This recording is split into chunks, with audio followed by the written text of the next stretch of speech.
Helsteeds at home. Some of you may have noticed we've not released a video in a number of weeks, and truth be told, it's because I've been quite unwell and I certainly wasn't in a state to be making any videos.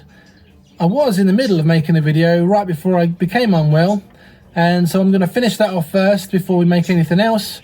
But I'm also going to share with you some of the unfortunate events that happened to me whilst I was ill, just for your sick, morbid amusement. He's out. He's had it done. I'm feeling very sedated right now.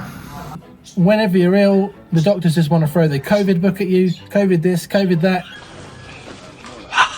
It wasn't COVID, but they were insisting that it was. And I had to have a number of tests done. Now that for me was terrible because I hate things being put in my mouth. I can't even get it close. It was highly entertaining for Helen, who filmed me have my COVID test. I got one of these test kits at home. It's not a pretty sight. If anyone is put off by people gagging, I suggest that you come back to this video a little bit later on. Maybe skip the first minute. Just get it over and done with, straight away. Can't do it. I hate things in my throat. Never be a good game.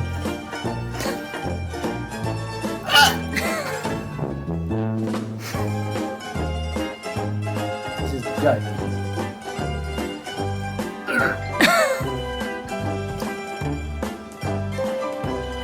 Oh, come on.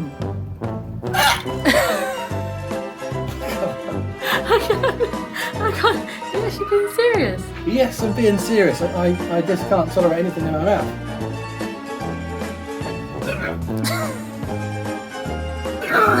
You're doing it too slowly. You just got to bang it in, bub. I did.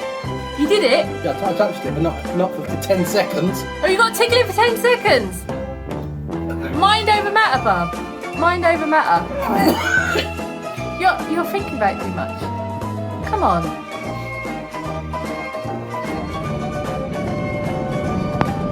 At the drive-in, going for a drive-through, we're not getting a takeaway, we're getting a cotton bud to the back of the throat. Sorry. Cut your nose. Oh, that's easier. Don't mind that. Dad. That was a lot easier. I tell you what, I gagged about 50 times when I did it, and it was an absolute nightmare.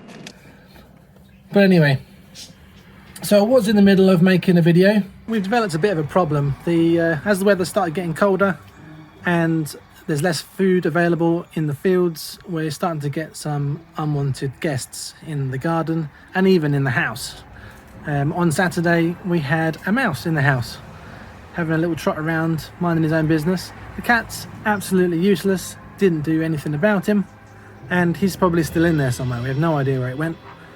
And we also now have another issue in our aviary, which we thought was very secure.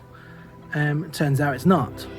And last night we discovered that there'd been an intruder, and we had to get all of the quails out of there and put them into a box to make sure they were safe.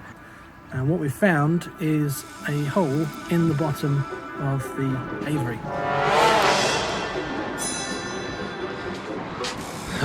Today's mission is to try and re-secure the aviary.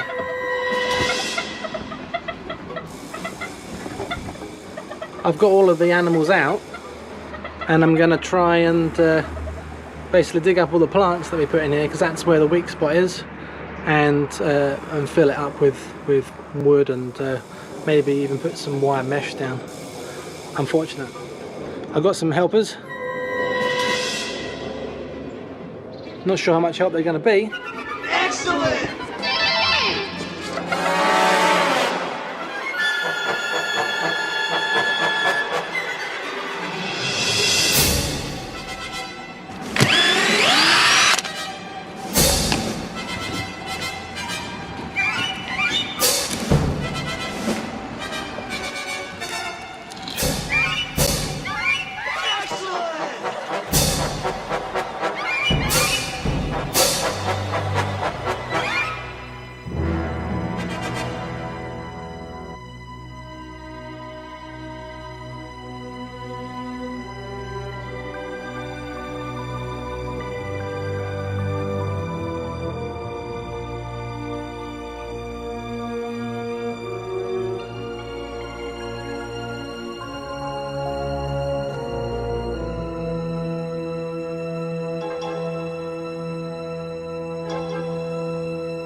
They're basically laughing at me because I thought it was a good idea cutting holes in the decking and allowing plants to come through, which was the ultimate weakness. We had a flaw in the floor.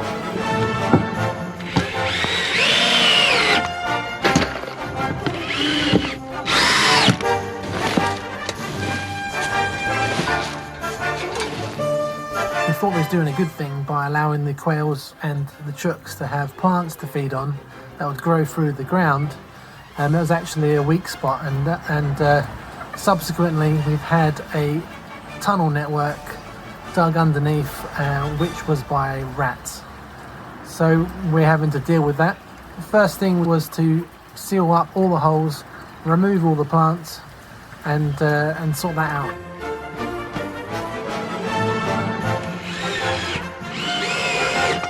We also had to pick up all of the stones that were down and take them out and then put them all back in and rearrange it. So we rearranged it in a nice order so there was lots of little crevices that they could get in and out of. And in the side, the sort of the circle, we put the heat lamp, and that heat lamp keeps all the ash that we put in there dry, and they like the dust bath in that, so that's good. Good. That's good. Don't know what that is. That's good.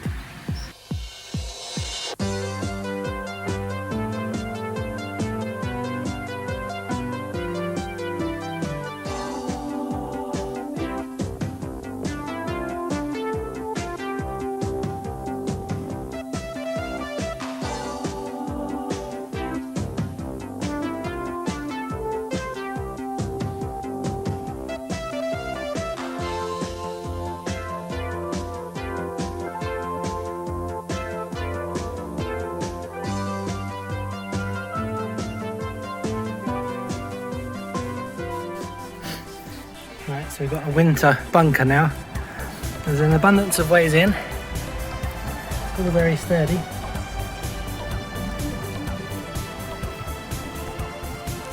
The quails can get in from all different angles, and they've got the heat lamp that drops down and keeps all the rocks warm, which means it's a nice warm place for them to sit during the winter. And then we got quail village up this end, tunnel, and this little house just in case anyone wants to go in there. Alright,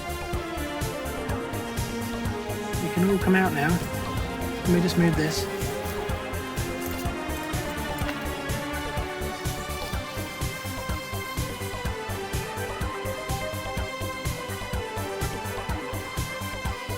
Some millet here for the quails as well, they like millet. So that's everyone safe and secure. I don't want to go into detail about other steps we take to ensure that our animals are safe, other than to say that we have managed to rid our garden of rats for the meantime. It doesn't mean they're not going to come back, but at the moment we know that all of our animals are safe. When it comes to rats, that means vaccinations, and that means making sure their cages are safe and secure. We spent several nights going out into the garden with a torch, looking for rats or any signs of rats, and making sure that everyone was safe and secure. So if you're looking for a rat deterrent, don't bother investing in one of these, because they're bloody useless. Honestly, Fogel and Murphy both caught nothing. They brought one mouse into the house and then just let it go. We don't even know where it is. It's running around the house somewhere. You've got to save yourself. I think we'll leave the video there. I just wanted to get that video out as to what I was up to prior to getting ill. So it's been a bit of a plague video, this one. We've gone all the way from talking about COVID and swabs right the way up to rats. Let's call this the plague episode, and it's a really nice uplifting one right before Christmas.